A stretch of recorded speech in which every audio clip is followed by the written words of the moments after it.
नमस्कार और स्वागत है। हाँ। पिछली बार हम इग्नाइटेड माइंड्स के अध्याय 3 दूरदर्शी शिक्षक और वैज्ञानिक पर बात कर रहे थे। हाँ, और हमने देखा था कैसे थुम्बा के बिशप ने फॉरेनी चर्च की जमीन अंतरिक्ष स्टेशन के लिए दे दी थी। कमाल की बात थी वो। बिल्कुल। तो आज हम अध्याय 4 की गहराइयों में उतर रहे हैं, संतों और दृष्टाओं से सीखना। तो इस अध्याय में लेखक एक बड़ा सवाल लेके चल रहे हैं कि क्या भारत की जो गहरी आध्यात्मिक जड़ें हैं, हाँ, क्या वो उसे एक विकसित राष्ट्र बनने में मदद कर सकती है? उनकी यात्रा हमें अलग अलग जवाबों की, कह सकते हैं, झलक देती है। शुरुआत इस विचार से होती है कि समाज की तरक्की के लिए पैसा कमाना भी जरूरी है और अच्छे संस्कार भी। बिल्कुल, और असली राष्ट्रीय ताकत तो इन दोनों के मेल से ही बनती है ना? लेखक यहाँ आइंस्टाइन के विस्मय, हाँ, ब्रह्मांड के प्रति और वो कंपास की सुई का हमेशा उत्तर की ओर इशारा करना, इन सब बातों से जोड़ते हुए पूछते हैं कि क्या विज्ञान और आध्यात्मिकता मिल सकते हैं? क्या हम उस आंतरिक ऊर्जा को जगा सकते हैं जो सब में है? हाँ, यहीं से उनकी यात्रा असल में शुरू होती है। वो कई आध्यात्मिक गुरुओं और केंद्रों पर जाते हैं जी। कहीं मूल्य आधारित शिक्षा पर जोर है, तो कहीं प्राचीन ज्ञान को आधुनिक विज्ञान से जोड़ने की कोशिश हो रही है। हाँ। और एक बहुत दिलचस्प अनुभव है प्रमुख स्वामी महाराज के साथ उनकी बातचीत का। हाँ, वो काफी अहम है इसमें। लेखक ने उनसे पूछा कि भारत को अच्छे मूल्यों वाले नागरिकों के साथ एक विकसित राष्ट्र कैसे बनाया जाए, और स्वामी जी का जवाब गौर करने लायक था। बिल्कुल। उन्होंने कहा कि विकास के जो 5 मुख्य क्षेत्र हैं, उनके साथ एक छठा क्षेत्र भी जोड़ना होगा, ईश्वर में विश्वास और आध्यात्मिकता के जरिए लोगों का विकास। अच्छा। उनका तर्क था कि बचपन से ही पराविद्या यानी आत्मिक ज्ञान और अपराविद्या जो दुनियावी या वैज्ञानिक ज्ञान है, वो साथ साथ सिखाना होगा। यानी सिर्फ तकनीकी या आर्थिक विकास ही काफी नहीं है। बिल्कुल, जब तक नागरिकों में वो नैतिक और आध्यात्मिक समझ न हो। उन्होंने पुण्य आत्मा, पुण्य नेता, पुण्य अधिकारी की जरूरत पर भी जोर दिया। हाँ, पर ये बनेंगे कैसे? ये एक बड़ा सवाल है। स्वामी जी का मानना था कि स्कूलों कॉलेजों में अकादमिक पढ़ाई के साथ आध्यात्मिक ट्रेनिंग देकर इन्हें तैयार किया जा सकता है।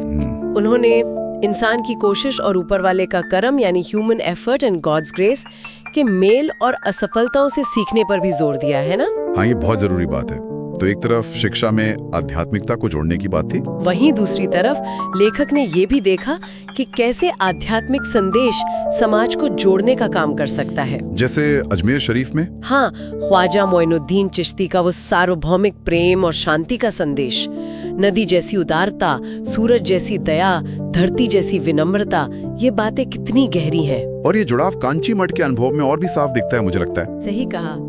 नहा शंकराचार्यों ने गांवों के विकास पर ध्यान दिया, और खास बात है मठ के पास वो 300 साल पुरानी मस्जिद की कहानी। हाँ, जब उसे हटाने की बात आई तो परमाचार्यों ने खुद इसका विरोध किया। जी, ये आपसी सद्भाव का एक बहुत ही ठोस उदाहरण है। फिर ब्रह्मा कुमारीज एकेडमी का भी जिक्र आता है, जहाँ मन शरीर के जुड़ाव पर काम होता है। हाँ, और खासकर राजा योग, जो मन की एकाग्रता और नियंत्रण की एक ध्यान विधि है। उसके जरिए हृदय रोगियों के इलाज में सुधार की बात कही गई है। इस पर शोध भी हुआ है। हाँ, इस पर DPAS यानी रक्षा मंत्रालय के defence institute of physiology and allied sciences और ग्लोबल हॉस्पिटल ने मिलकर शोध भी किया।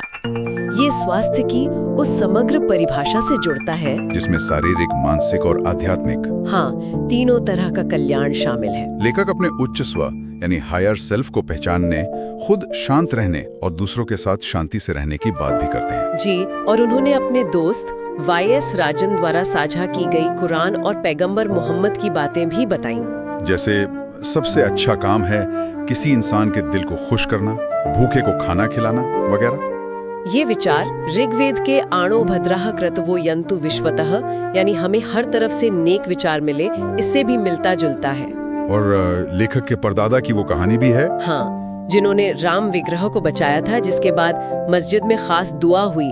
ये सब भारत की जो मिली जुली संस्कृति है, उसी की मिसालें हैं। और आजादी की रात का वो मार्मिक दृश्य, एक तरफ नेहरू जी का भाषण चल रहा था, ट्विस्ट विद डेस्टिनी, और दूसरी तरफ महात्मा गांधी नोवाखली में दंगा पीड़ितों के आंसू पोंछने नंगे पैर घूम रहे थे। राष्ट्रपिता होते हुए भी लाल किले पर झंडा फहराने की बजाय वो सेवा में लगे थे। तो कुल मिलाकर अध्याय का सार यही है कि आध्यात्मिक समझ जो है वो भारत की असली ताकत है। हमें अपनी इस विरासत का इस्तेमाल करके जीवन को बेहतर बनाना है। बिल्कुल, तकनीकी तरक्की और आध्यात्मिक विकास साथ चल सकते हैं, बल्कि चलने ही चाहिए।